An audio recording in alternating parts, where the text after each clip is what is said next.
Le point de Boulogne. Alors, le point de Boulogne va être utilisé pour coudre en général des petits lacets ronds, des sous-taches, des petits lacets de finition qu'on va mettre autour d'un ouvrage ou des choses comme ça. Voilà. Alors, le point de Boulogne, on va en fait coudre ce petit lacet directement sur le tissu. Pour ça, vous allez donc prendre votre grosse aiguille, voilà, et vous allez enfiler une petite extrémité. Voilà, que vous allez passer de l'autre côté. Ça, c'est pour pour éviter de démarrer directement avec le lacet à vif comme ça. On va passer une petite partie de l'autre côté pour avoir une finition qui va être démarrée proprement. Voilà, tout simplement. Et on fera la même chose arrivé au bout. Voilà. Alors, on va coudre donc ce petit lacet. Généralement, vous allez prendre un fil en ton sur ton. Donc là, soit noir, soit bleu, par exemple. Bon, moi, volontairement, j'ai pris un fil de couleur pour que vous puissiez voir un petit peu mieux le travail de l'ouvrage. Voilà. Alors, pour éviter de faire un nœud à l'arrière, on va donc coudre la sous-tache dans la toile à beurre, qui est donc derrière votre tissu. Voilà, donc je fais simplement, voilà, on va faire simplement quelques petits points. C'est juste pour fixer le point de départ, pour éviter que ça bouge. Voilà. Et après, on revient donc sur l'endroit de l'ouvrage. Voilà. Alors, pour le point de Boulogne, en fait, votre fil qui va coudre va passer par-dessus et venir repiquer dans le même trou où il est sorti. Voilà. Voilà. Et après, on vient chercher un petit peu plus loin, à peu près 2 mm. Et cette fois-ci, alors en fait, pour que ça se fasse facilement, la petite sous-tache, en fait, elle va passer un coup d'un côté, donc c'est la ligne qu'on va faire, une fois d'un côté, une fois de l'autre. Donc là, je vais la passer de ce côté-là, voilà. Et là, en fait, c'est mon pouce qui va faire le travail. Un coup, il va pousser là, et un coup, il va pousser de l'autre côté. Donc là, cette fois-ci, comme ma sous-tache était du côté droit du tracé, cette fois-ci, je vais la pousser à gauche. Et du coup, comme ça me permet, voilà, de voir où je dois repiquer.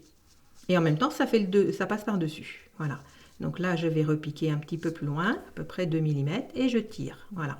Et là, cette fois-ci, ma sous-tache, je la repasse à droite. Vous voyez, comme ça me dégage bien la visibilité de mon trait. Je repique dans le même trou et je vais piquer un peu plus loin.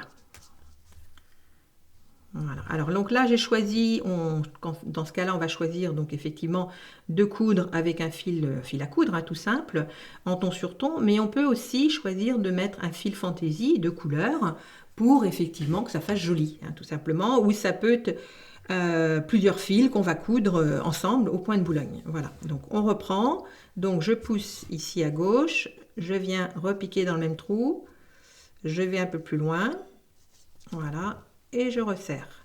Alors, quand je vais cirer, en fait, je ne m'occupe pas de ma sous-tache, je la laisse se placer naturellement. Voilà. Donc, je repousse cette fois-ci à droite. Et je pousse. Voilà. À gauche. Je pousse. Voilà. À droite. Et ainsi de suite. N'hésitez pas à tourner l'ouvrage s'il faut pour être plus à l'aise pour travailler. Donc, je vais aller jusqu'au bout et on se retrouve je vous explique un petit peu, voilà. On va accélérer le travail et après, je vous montre comment on fait.